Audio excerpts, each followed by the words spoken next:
Good evening, friends. Good evening. We're very happy to be with you this evening for a satsang to help us tune in more deeply into the coming Christmas event, but really the whole coming Christmas time, which we're in already. I was just thinking today that we call these 4 weeks before Christmas the Advent, which is very appropriate because it's the arrival of God's consciousness in human form. But it's much more than just the birth of Christ, who of course was a great avatar. And in fact, I was thinking how the word Advent and the word avatar are similar. And the avatar means the descent of the divine light, the descent of divine consciousness, of Christ consciousness into human form, the descent of a fully liberated master into human form in order to help and guide all of us. So this evening, we have a very special occasion because we have Lakshmi with us. Hi everyone, I'm so happy to be with you. Yes, it was very funny because we were supposed, we think that we had to be with Italian people this evening, and we just discovered that we have a meeting with you, English people, just 3 hours ago. So, we're happy to be with you, and I apologize for my English if it's not so well it is supposed to be, but 𝗟𝗜𝗩𝗘 will help me, and I'm so grateful for that. And so, let's go, and let's just open our hearts to these vibes of Jesus Christ that will really stay and calm and be with us for all this Advent, and I hope for all our life. Yeah. So in order to really tune in more deeply, to open ourselves to be able to receive Christ at Christmas, the theme of our satsang tonight that we want to explore together is be like Christ. How can we really follow in his footsteps? And we'll focus on a few different specific ways in which we can really follow Christ's example and also really tune in more deeply to his consciousness. And before we do that, we would like to start with a chant to really help us to tune into the vibration of the presence of Christ. And then also we'll just do a very short meditation with some of Master's Yogananda's words, really tuning into the presence of Christ and to his consciousness so we can absorb his example and how to follow his example more deeply into ourselves and really try and practice that both at this time but also during the whole year. And what's very special, apart from the sounds that you hear around us, what's very special at this time is that when a great master is born, there is a special vibration that's present. And you can feel at this Christmas time, I think everyone can feel, even before we are consciously on the spiritual path, we know that in Christmas time people are more naturally generous and kind and want to give to others. And there is this subtle, very subtle presence of something very special. And it's that very subtle presence that we want to really attune ourselves to, really the presence of Christ. Because Master actually said on the anniversary of either the birth or a death or the Mahasamadhi of a great master, there is always a great celebration that happens on the astral plane and on the causal plane. And we can really tune in to that divine presence and divine consciousness that they brought much more easily. So that's what we want to do with this next chant, which is called Come to me, Jesus, fill me with thy light. And we have Narada with us to chant together.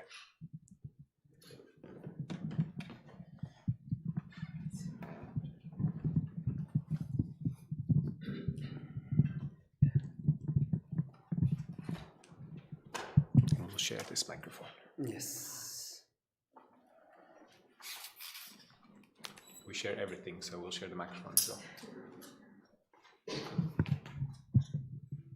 We share many things. We share many things. Well, almost everything.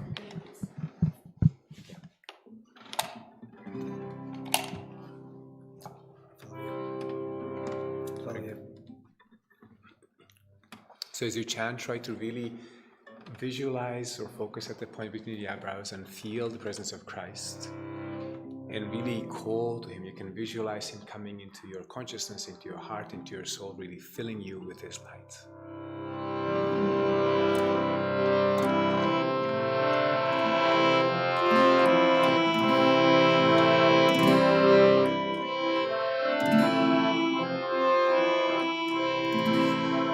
Come to me, Jesus, fill me with Thy light.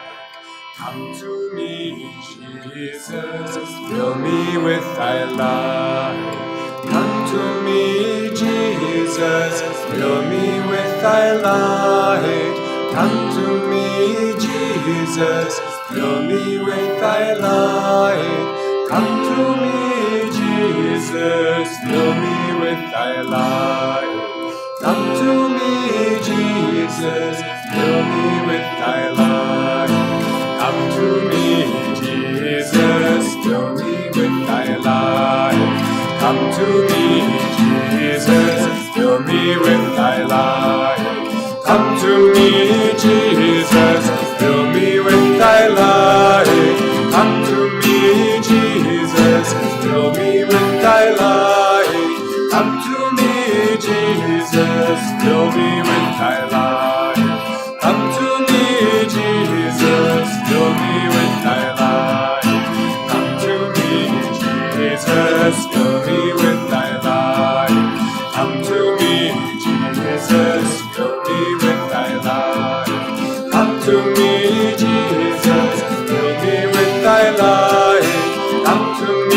Jesus, fill me with Thy light. Come to me, Jesus, fill me with Thy light. Come to me, Jesus, fill me with Thy light. Come to me, Jesus, fill me with Thy light. Come to me, Jesus, fill me with Thy light. Come to me, Jesus, fill me with Thy light. Come to me, Jesus, fill me with Thy light. Come to me, Jesus, fill me with Thy light. Come to me, Jesus, fill me with Thy light. Come to me, Jesus, fill me with Thy light. Come to me, Jesus, fill me with Thy light. Come to me, Jesus, fill me with Thy light. Come to me, Jesus, fill me with Thy light. Come to me, Jesus, fill me with Thy light. Come to me, Jesus, fill me with Thy light. Come to me, Jesus, fill me with Thy light. Come to me, Jesus, fill me with Thy light. Come to me, Jesus, fill me with Thy light. Come to me, Jesus, fill me with Thy light. Come to me, Jesus, fill me with Thy light. Come to me, Jesus, fill me with Thy light. Come to me, Jesus, fill me with Thy light. Come to me, Jesus, fill me with Thy light. Come to me, Jesus, fill me with Thy light. Come to me, Jesus, fill me with Thy light. Come to me, Jesus, fill me with Thy light. Come to me, Jesus, fill me with Thy light. Come to me, Jesus, fill me with Thy light. Come to me, Jesus, fill me with Thy light. Come to me, Jesus, fill me with Thy light. Come to me, Jesus, fill me with Thy light. Come to me, Jesus, fill me with Thy light. Come to me, Jesus, fill me with Thy light. Come to me, Jesus, fill me with Thy light. Come to me, Jesus, fill me with Thy light. Come to me, Jesus, fill me with Thy light. Come to me, Jesus, fill me with Thy light. Come to me, Jesus, fill me with Thy light. Come to me, Jesus, fill me with thy light. Come to me, Jesus, fill me with thy light. Come to me, Jesus, fill me with thy light. Come to me, Jesus, fill me with thy light. Come to me, Jesus, fill me with thy light. Come to me, Jesus, fill me with thy light.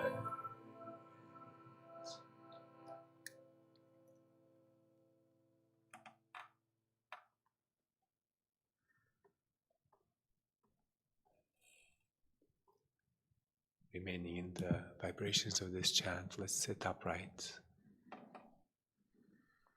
And we want to really use the technique Master gave us to tune in to the presence and the consciousness of Christ. So focusing at the point between the eyebrows, listen to these words by Master.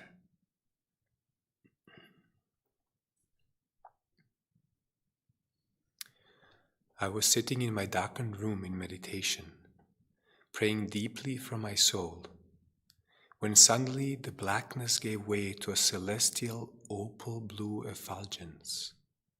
The entire room was like an opal flame. In that light, the radiant form of the blessed Lord Jesus appeared. His face was divine. His appearance was of a young man in his 20s, with sparse beard and mustache. His long black hair, parted in the middle, had a golden light about it. His feet were not touching the floor. His eyes were the most beautiful, the most loving eyes I've ever seen. The whole universe I saw glistening in those eyes.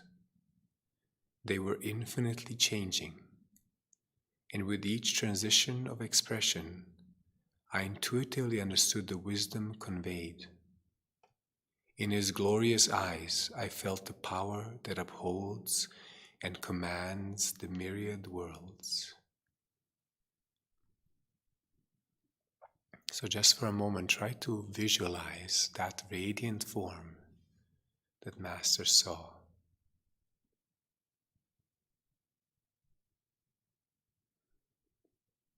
And if you can, try to especially see his face and his eyes. Those eyes that are infinitely changing, expressing infinity in all its aspects.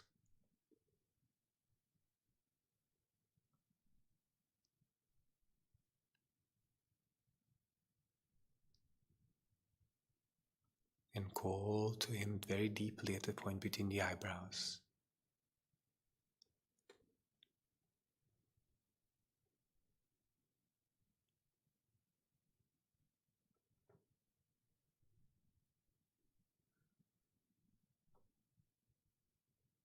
And when you feel his touch, try to perceive his infinite consciousness behind the eyes, behind the form.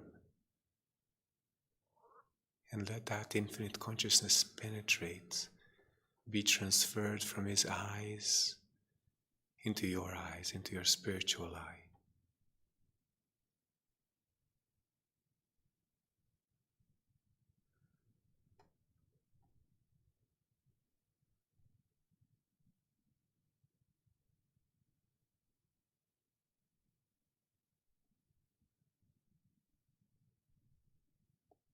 Then just let go of the form and just let that presence fill every body cell, every thought, every feeling. Let his presence magnetize and uplift your whole being.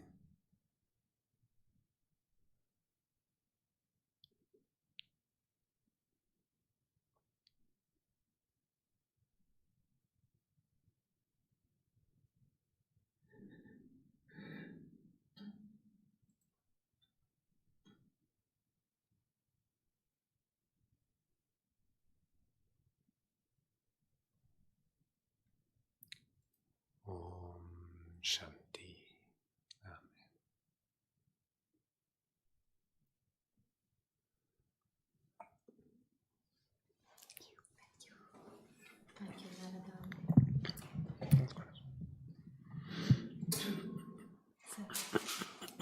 So, So, I wanted to start with Jesus when I was a child, because when you are a little girl or a little boy, and you read Jesus and the Gospel,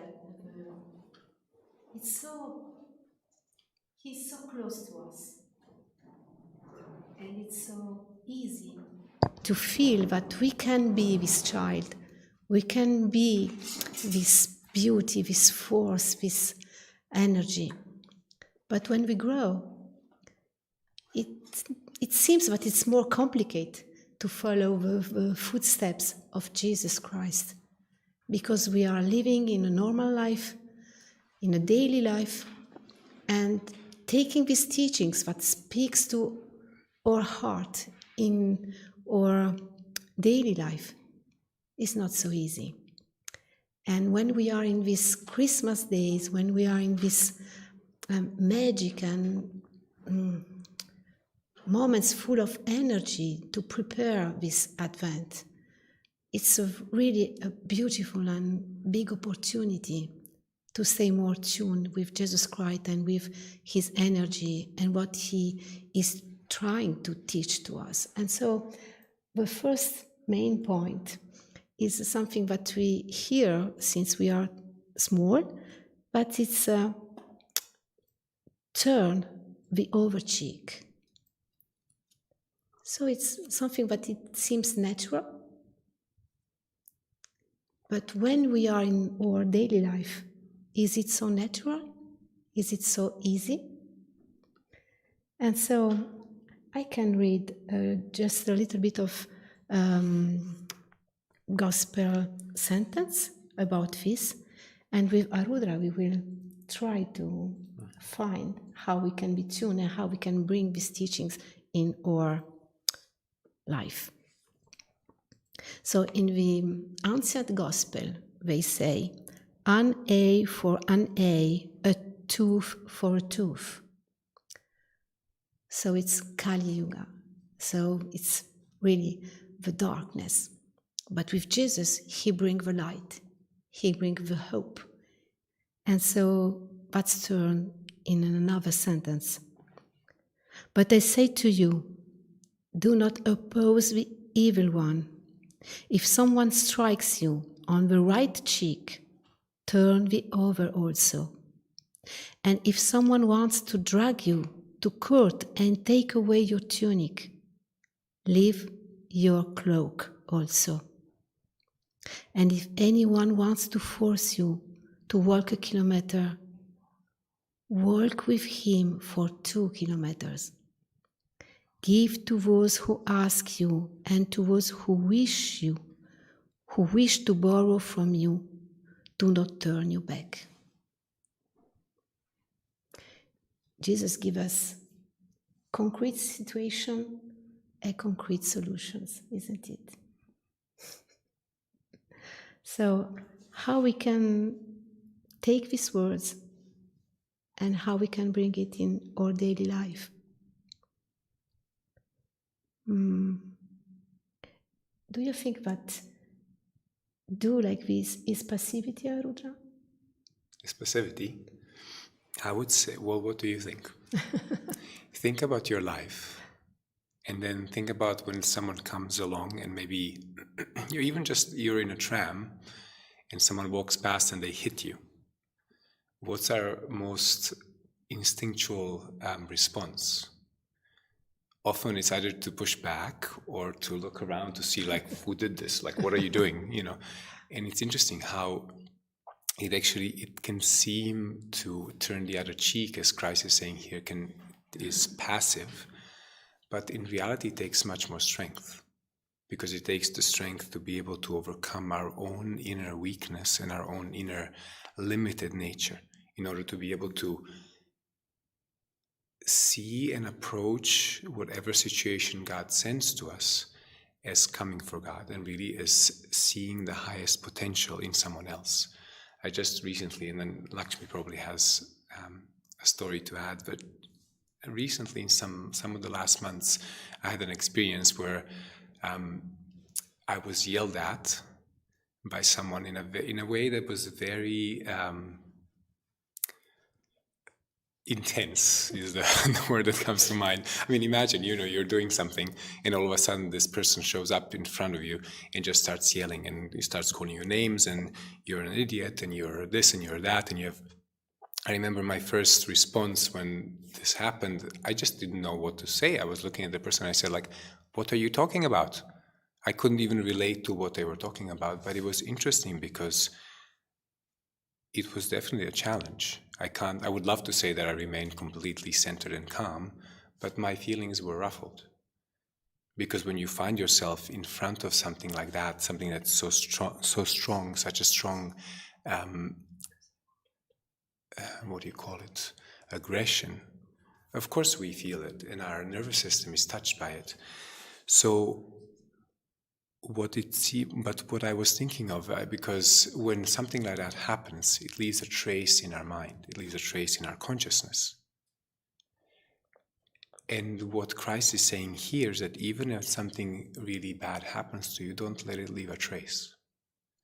Because what made me think this is because recently I saw that person again, and I could feel that inwardly when I saw them, there was a part that said,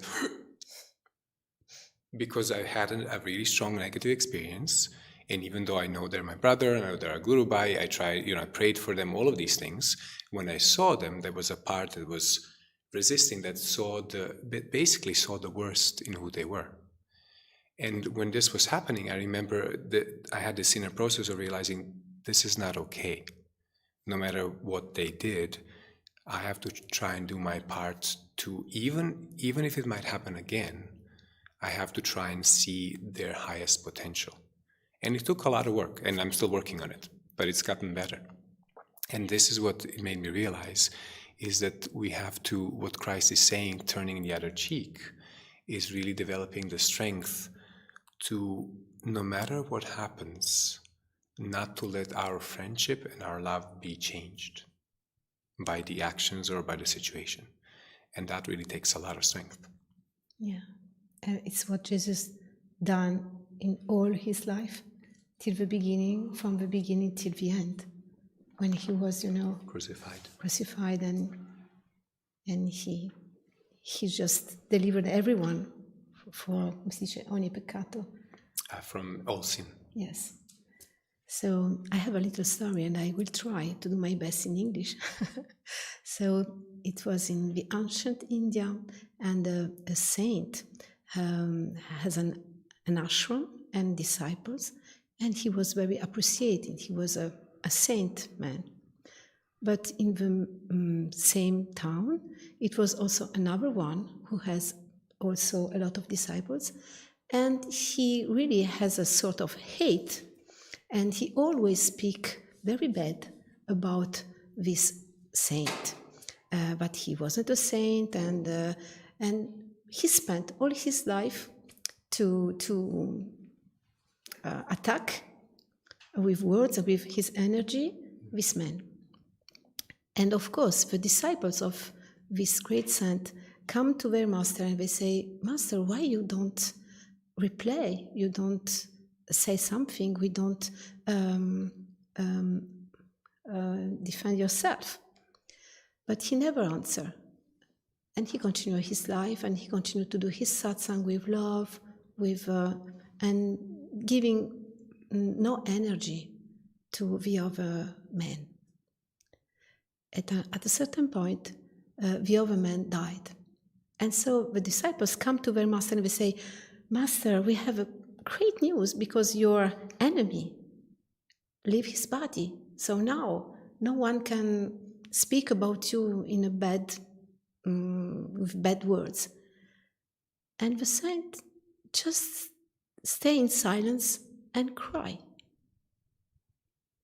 And the disciples are very,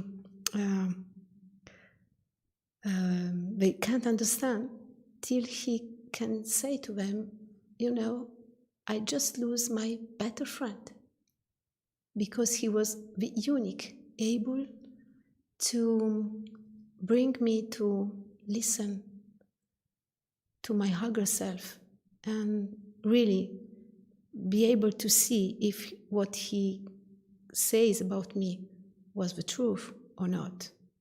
He helps me to understand a lot of things and go deeper in my spiritual path. And it was a so beautiful teaching. And if you just can do 1% of what he done, I mean, if you just can consider in your daily life that someone who can come and hurt you, he's your better friend, because he is doing for you something very important. If you can listen and can be very courageous, brave, to see inside yourself and to look at you with very innocent eyes, with no judgment, but just to understand, okay, can I do better? Can I be better? Can I be more tuned? These kind of people can help us to be very present.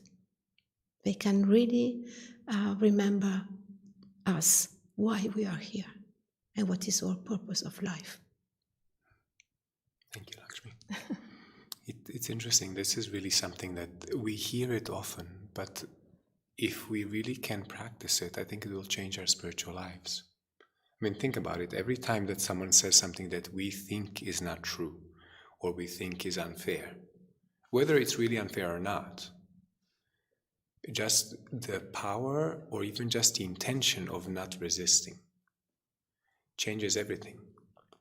I remember Shivani told me the story once that she received a phone call very late in the evening from a friend who was living in a community and was very upset about something. And this friend started yelling at her on the phone, just like yelling and yelling and yelling and yelling. You did this and you did that. And she just, the only thing she said, she called him by name and she said, "I'm your friend." And this person replied and said, "I know, I'm sorry." And he hung up the phone. So having the power to not resist. I mean, this is something that I think is the essence of this teaching of turning the other cheek, not the outward one, because the outward one is not always appropriate. If someone comes to you on the street and slaps you, you're not literally going to say, "Why did you slap me here as well?" Because that might not be appropriate. We have to deal with every reality in an appropriate way, as Christ himself showed. Because he was not a doormat, and we know that he was the most powerful man living at that time.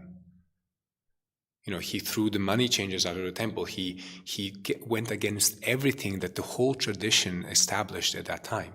I mean, imagine if he were, we don't think about this often, but he was a rebel. Christ, when he went to the Pharisees and he said, like, you are not, he was really fighting against them, showing what they were not doing well. And he did it with a lot of power and a lot of conviction, of course, divine power.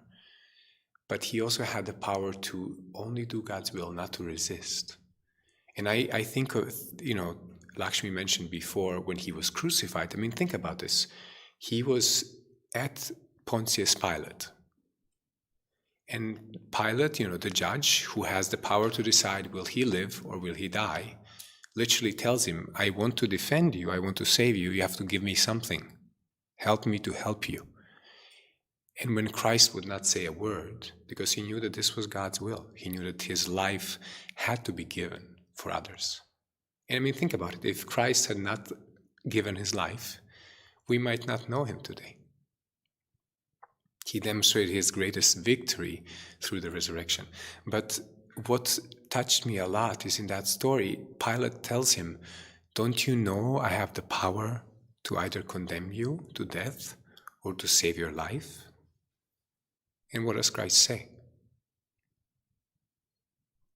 He said, "You would have no power unless it were given to you by God." And that really shows us what true strength is, what true power is. To be able to, in face of difficulty and being blamed, being attacked, to have the strength not to attack back. Now that's power. Yes. I mean, think about it today. There's so much war happening, so much disharmony. There's people who are really in danger with their life. And it'll probably be more and more so. This is a teaching we have to live. When we are in danger, how can I have that power that helps me to tune into what is God's will, not what do I want?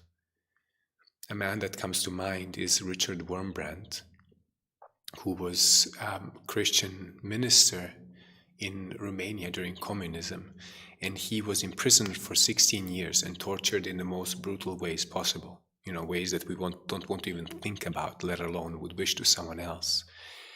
And when he was first thrown in there, in the dungeon, in the prison, he was resisting. And he said there was this one guard that would make him walk around and around and around in a circle in this prison cell, without food, without water, without rest. And he was continuously resisting. And then at a certain point he asked himself, could this be happening if it was not God's will? I mean, think about the depth of faith and devotion to God in such a moment to ask, could this be happening if it was not God's will? And he felt, of course, it could not happen if it was not God's will. And he said, if God wants me to do this, why would I resist? And from that moment, he gave everything he had. He would not resist anymore. He said everything changed. He said later that was the time that he felt God most deeply and closest in his whole life. And what happened is that gave him the power. Because think about it, the whole essence, the purpose of the spiritual path is to withdraw all of our energy from outside, inside the spine, inside our own selves, to commune with God. So when we resist, we are projecting our energy outward to push the world away, to push the situation I don't want away, to push the person I don't want away, to push other people's opinions that I don't want away. And when we stop resisting, all of that energy that is going out starts coming back to our center. And that gives us power. That gives us strength. I mean, in Richard Wurmbrand's case, he came to a point where one day this one prison guard who was torturing him especially, Richard Wurmbrand was in the cell in chains, so he could not move, he could not do anything. He was completely powerless, outwardly speaking. And this prison guard came in and with the intention of beating him up, and he knew why he had come. And he looked at the guard, and feeling God's power within him, he said, there is nothing you can do to harm me. But he said it with that power that did not resist, that simply was a statement of and an expression of the power he felt.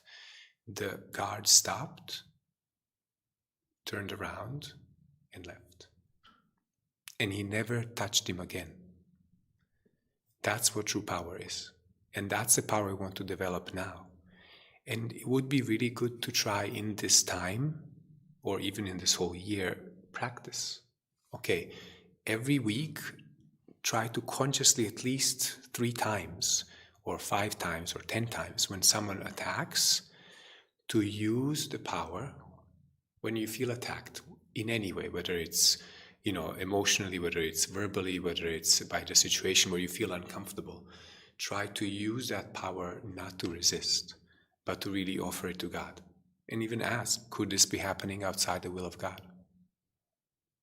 I think it's a really good way to follow in the Christ's footsteps.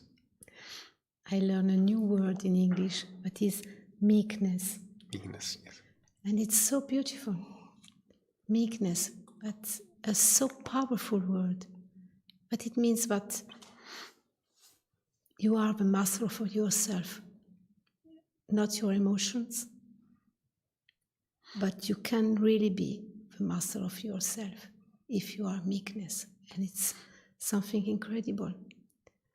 You can love the humanity in all his totality. You can be part of the universe. And Jesus Christ let us so beautiful sentences. Blessed are the meek, for they shall inherit the earth.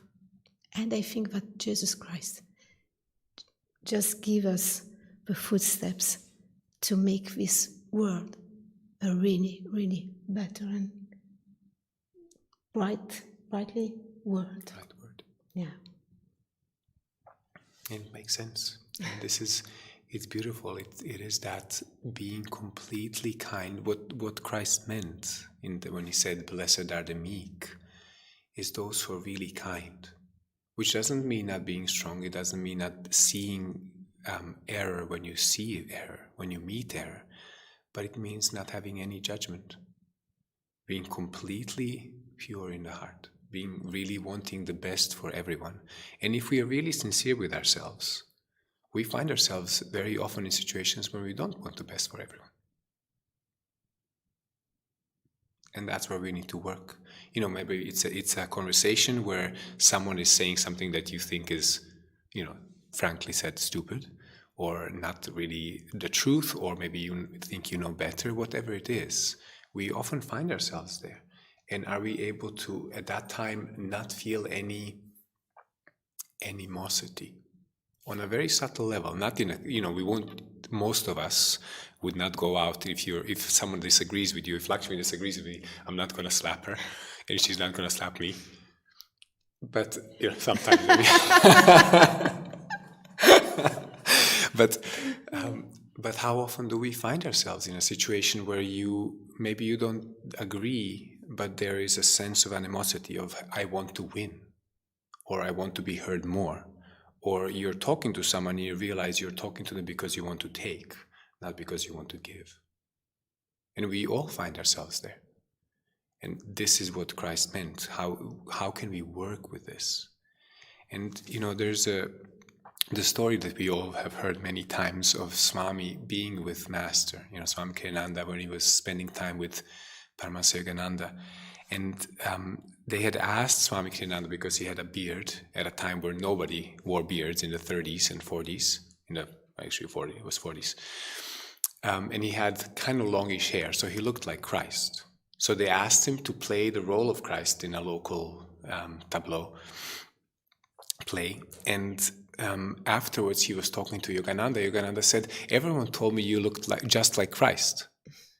And he said, kind of jokingly and also trying to kind of deflect the attention, he said, well, I would rather be like Christ than look like Christ.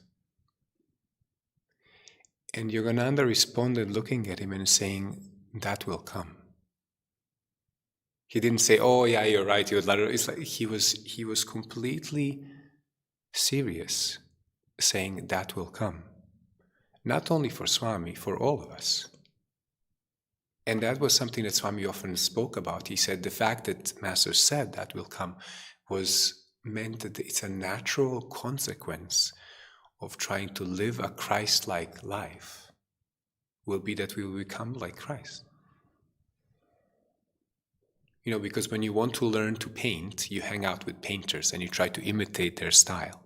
When you want to become a really good tennis player, you hang out with tennis players. You have the right shoes, you have the right socks, you have the right tennis racket, you have the hat. You do everything to try and immerse yourself in that role in order to really attune yourself with it. And it's a natural aspect of being a conscious being. We try to attune ourselves to what we are trying to perfect.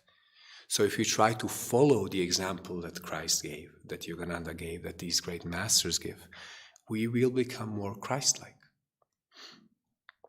And thinking of being more Christ-like, another point that we wanted to talk about, and that Lakshmi maybe will start, is when Christ spoke about little children. When he said, suffer little children to come unto me, for of such is the kingdom of God. So, Lakshmi, what does that mean? I just can begin just with a very simple example. When you are a child, you have totally faith in your parents. So if your father say, give me your hand, and we can go on a plane and we can fly in the air, in the sky, and we will have a beautiful journey together, when you are a little child, you don't think about, oh, I have fear, oh, we will fly, and maybe something wrong will happen, an accident, you know. We are totally okay because we believe in our parents, but they can't do something that can hurt us. And I think that's the way we can meet Jesus. With this open heart, with this incredible faith in all what He wants for us. It's our freedom. And He is working with us, in us, for that. So this purity that our soul has, always, we can just look inside us and be tuned with this child purity, with this incredible power of hope. And I think that's the meaning. And it's so important because we are not used in this world. The life gives us bad habits, but we are very in defense with everything. And so be open is not so easy. And I can talk about a story. I don't remember if it's a Jyotish story or it's a Swamiji story, so someone maybe can write in the chat and explain to me and remember me. But this man, one of them, has to give a class about energy in Palo Alto, California. But he was very tired, and his family was there, so maybe it's Swamiji. I think Swamiji, yes. And so he came into his family, and his mother says, "Oh, you are so tired. Maybe you can have a rest before your class, or maybe you can just say I can't, and postpone this class." And he says, "Okay, I just have a nap, just a little rest." And when he was in his room, he was not able to sleep, and he just was thinking about all he has in his shoulders, all the very heavy things he has to teach, he has to travel, he has to listen to people and give good advice and be always tuned. And he was really very contracted, in all his duties. And in a certain point, he just relaxed. Everything comes in his mind. He take it and it gives it to God. So, it's hard to have a class. I'm so tired. I accept. I am here. I am here for you, God. I take this and I give it to you. And he do this with all what comes in his mind. And after that, when he came back in the living room, his mother says, "Oh, you look very good. So have you had a good rest?" And he says, "Yes." But it was not a rest, it was a process. He just understand that it's just a question of energy. And you have to let it go. Flow with what want to come to you. Accept, be open, flow with it. And if you do this, if you not spend your energy to make resistance, you can use this energy, give it the good direction, and be what you have to be, a good disciple and someone who need to be a spiritual seeker, need to reach God, and to be a baby of God, to be like a child. I think that is this. Very simple, very simple. Let go. Everything is hard. Everything.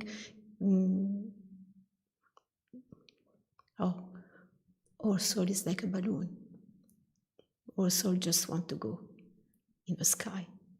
And so we have to cut. Everything is an impeachment. That weighs down on us. Yes. Thank you. Your English is really good. Really wonderful. It's interesting, actually, now that Lakshmi talk about this, how really observing children is a good practice for us to learn how to be a real disciple. And we know those of you who are on this path, and I imagine most of you who are watching this are already. The name for a disciple in Sanskrit in India is Chela, which means child. And I just, as when Lakshmi was talking before about how much a child has faith in their parents, I just thought about this. When I was a child, my dad was like Superman. Superman did not compare to my dad. It's just natural. Your father is is the best person in the world, the strongest one and the most capable one, the one that always saves you. Is if you think about the way a child sees the world, their parent is everything.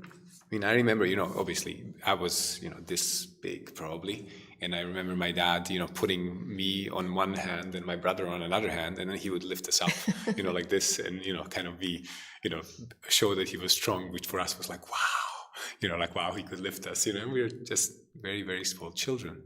But this is really the beauty of a child's life. They don't have to have a reason to be happy. When we grow up, we always have to find a reason to be happy. There's always, if this doesn't work, then I have to make it work. Otherwise, I cannot be happy. And this is the beauty of the life of a child. This is what we need to keep in our hearts, that complete freedom, that no matter what happens, we can still be happy. When you see a child, even if they get upset, often when they're small children, they, a moment passes and they're fine. It's like nothing happened. And if we could live that way, that's the way Christ lived. That's why he said, let the little children come to me. Because it's that inner freedom. There's a story of Master that Swami tells, which all of you heard again, but I don't know how many noticed what Swami said about it afterwards. There's a story of Swami was talking to Master, and Swami was very serious. He was very intellectual. He was very intelligent. But he took everything quite seriously. So one evening, Master asked someone to bring in a bag. So they brought this paper bag in, and Master opened the bag and was chuckling. And then he turned off the light, and then he just had this, pistol with sparks that flew, projected sparks out. Bzz, bzz, bzz. So, I was thinking about this. I was like, I don't know how I would respond. My guru is there, and I know that he's one with the infinite. And then he comes, and you expect that he will, transmit his consciousness to you, make you feel the power, and be really serious, do this, don't do that. What Miracles. Are you doing? Yeah, it's all of these things that kind of our natural assumption. And then he comes and he turns off the light, and he plays with a toy pistol, and then he turns on the light and he shoots a pistol that has this little parachute, and you're watching it, and you're just you have no idea what to do with this, and you're and then Master asked Swami, how do you like it? And he said, it's fine, sir. He just couldn't think of what to say. And then he said, Master looked at him and he said this, suffer little children to come unto me, because of such is the kingdom of God. And what Swami comments afterwards, he said it was incredible to see the complete inner freedom that Master had. And he said he was able in any situation to see why he could be happy or joyful about that situation. Any situation. Now think about this, if we can actually make this a practice.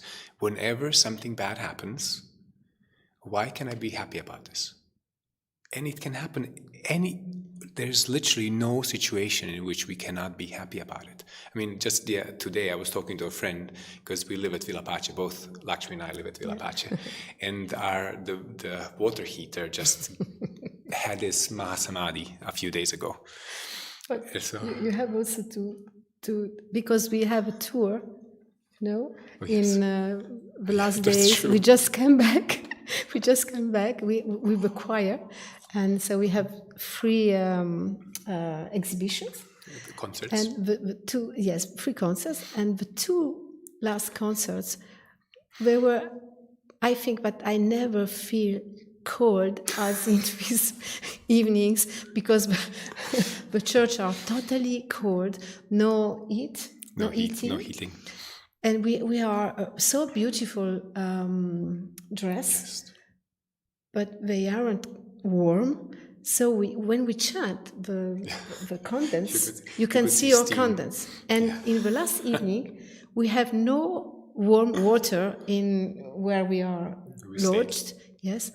So we just wait to come back at home to have a warm bath and to be, have cuddles, with this. And we have no... And there was no hot water. So it was funny because this morning I was just laughing. I was talking to a friend and he said, well, the positive side of this, it makes you think of India. Because the only way to have a bath is to have a bucket bath. In India, you would, when you go to hotels in older days, you would get these buckets filled with hot water, and you would just have to have a bath like this. And so we were laughing about this, how it was really nice because it reminds you of India. And also I realized actually, taking a shower, doing a bucket bath is much, much, much faster than doing a normal shower. Because when you don't have the luxury of just opening the water, just staying under, just melting into the hot water, you just you just get on with it and you do it and you go on. So it was such an interesting. It was very interesting. And then today there was they brought this huge hot water tank, which was not full, obviously, to replace the old one. And so there was a group of 6 men. We were trying to put it inside. And this hot water tank is taller than I am. So it's like 2 meters and something tall. And the door is like something like 190 tall. So it couldn't actually fit through the door. So we were there and it was so heavy, 6 of us took just to lift it up. So we're like, how are we going to get this thing inside? So we were there and just basically praying for a solution and putting, iron bars underneath and trying to push it up and pull it up. And somehow it just literally, we had managed to just make it go through the door. And one of the men who was helping us, Andrea, he said, I'm really happy to have seen this because I would not have believed that this is possible. And this is our life. When we are able to take things lightly and really be light. And this is how Master was. And this is how Swami was. Swami even said that a sense of humor is up to a certain point and a spiritual quality. Because it implies that we have enough detachment from what is happening, from our own selves, to see the situation in a completely different way, to see what is ridiculous about it, even if something totally disastrous happens to us. And I say just something. I also, I can remember many of times when Master Yogananda, he was an avatar, he goes till the end before to have a positive answer from the Divine Mother, He go in struggles and in a lot of problems and he asks to the Divine Mother, help me. But she makes jokes with him and just wait the last time to give, for example, money or something like this. He eat tomatoes for 6 months, Master and all his disciples. And he always not lose his faith. Just he knows that it's a dream and Divine Mother is playing with him and with all, his disciples. Just you have to desire me like the air, when you are with no breath. I'm your air, I'm your salvezza. Your salvation. I'm your salvation. And so have faith and just wait because she will come. It actually could be a nice practice, again, to do in this time, both, when something happens that is difficult, find a way, what can I find in this to be happy about? Anything. You might have to dig very deep, dig deep. And another practice, I remember doing this for a while and then I stopped actually, because when something would happen that was bad, I would always talk to Divine Mother. I would really appreciate her sense of humor. So when something would happen, I was like, Divine Mother, this is a really good joke. And then it started happening more and more often. So at this point I was like, maybe I still appreciate your humor, but I'm not going to say it every time. But it's a good practice to do. to really try and, because often most of our trouble comes when we start taking everything too seriously. And I'm saying this not only to you, to all of us, to myself. When we feel pressured and crushed under responsibility, difficulties, illness, whatever it is, try to appreciate Divine Mother's sense of humor. Because, I mean, to be honest, in some ways we could look at the whole universe and the whole existence as a cosmic joke.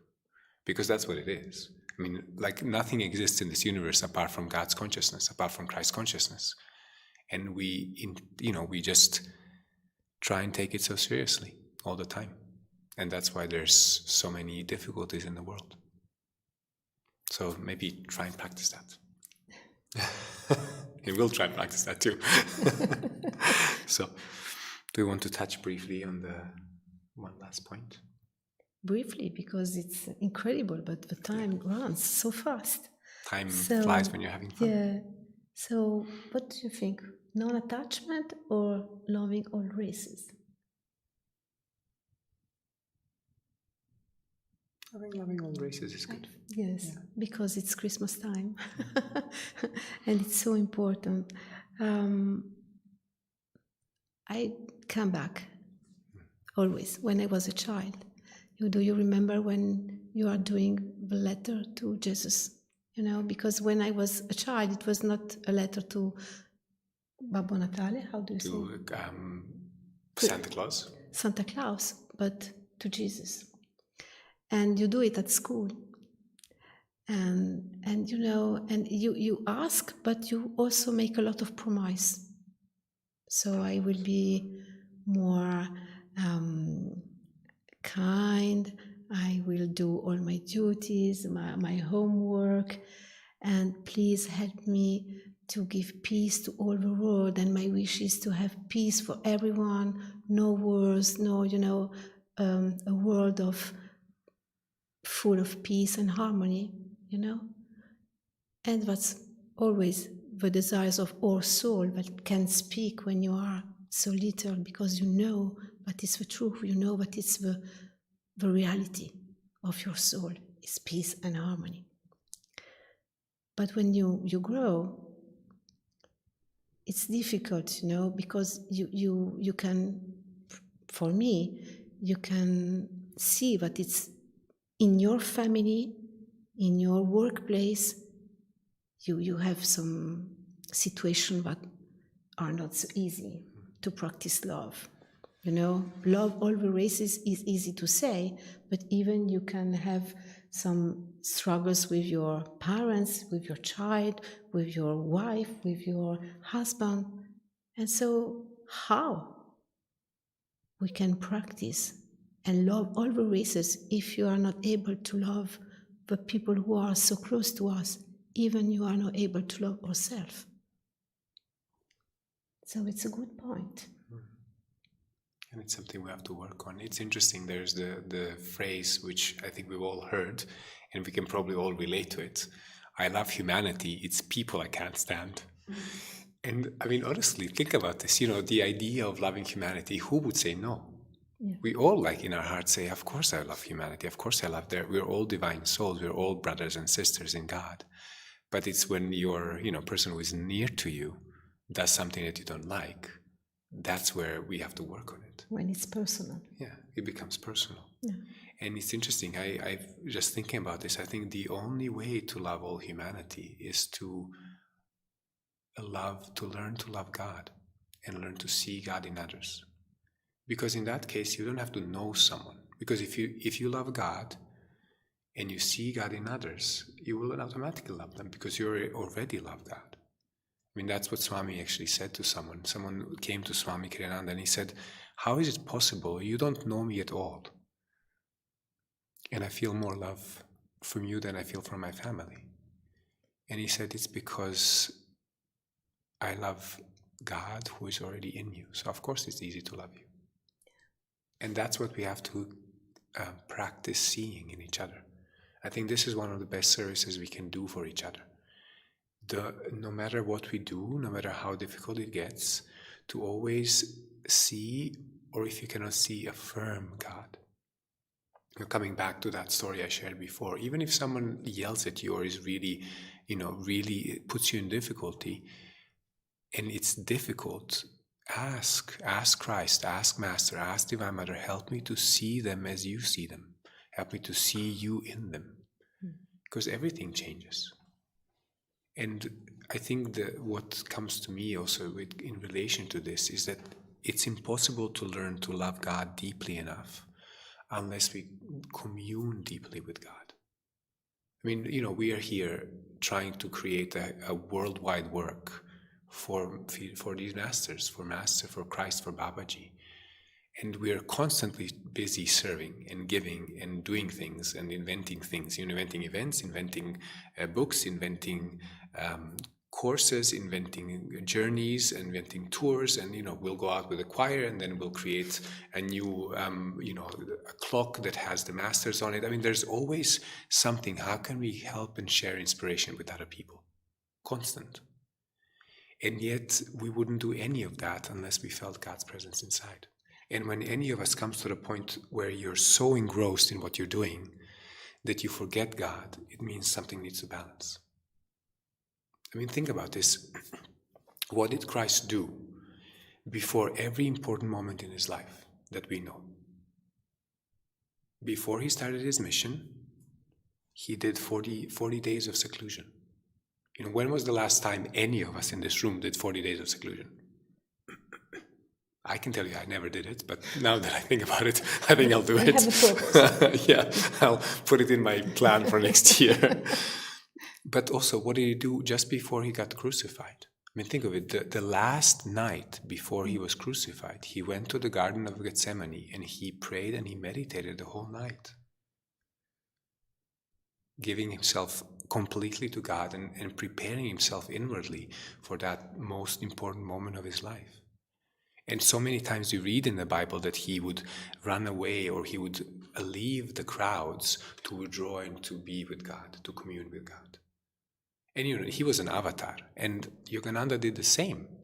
He would never skip a week without having one day where he was just completely silent and he was completely withdrawn. And if they who are avatars, who are always one with God, completely free, did that because they needed God's presence, God's guidance, and also to feel God more deeply inside. What does that tell of all of us? If we don't make that choice and make the space, within a day, within a week, within a month, within a year, to really take time to go deep and just say, okay, God, what do you really want? I think that this is what you want and I'm doing good things, but what do you really want? If we don't do that, we're not going to be able to follow in Christ's footsteps.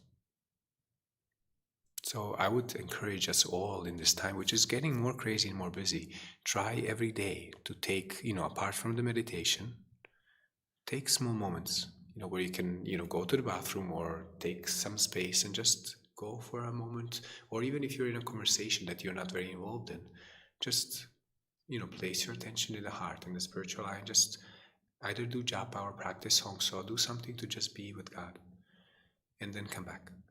And this is, I think, my wish for all of us, for you and for myself too. To be in the Om sound. Yes. Merging needs. So I think it's time to say you goodbye, and we want to do it together with just a little moment of meditation. And I will reading to you the St. Francis sample prayer, but I think it's a beautiful resume about all what we talk this evening with you. And so just sit down and close your eyes. And I hope to do my best with my English. Lord, make me an instrument of thy peace. Where it's hatred, let me bring love. Where it is offense, let me bring forgiveness. Where it is discord, let me bring union. Where it is doubt, let me bring faith. Where it is error, let me bring truth. Where it is despair, let me bring hope. Where it is sadness, let me bring joy. Where it is darkness, let me bring light. Master, let me not seek so much to be consoled as much as to console, to be understood as much as to understand, to be loved as much as to love, to be loved as much as to love. For so it is, giving, but one receives, forgiving, but one is forgiven, dying, but one is raised to eternal life.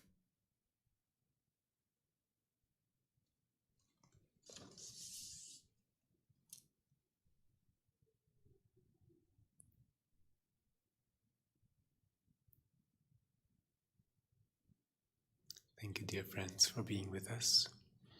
And have a very, very, very blessed rest of the Advent and very blessed Christmas. And I hope that we can see many of you either in person or online for various things, for the Christmas long meditation and for the Christmas message and all of these things. And we'll definitely keep all of you in our hearts. And I know you'll keep us in your hearts too. Thank you.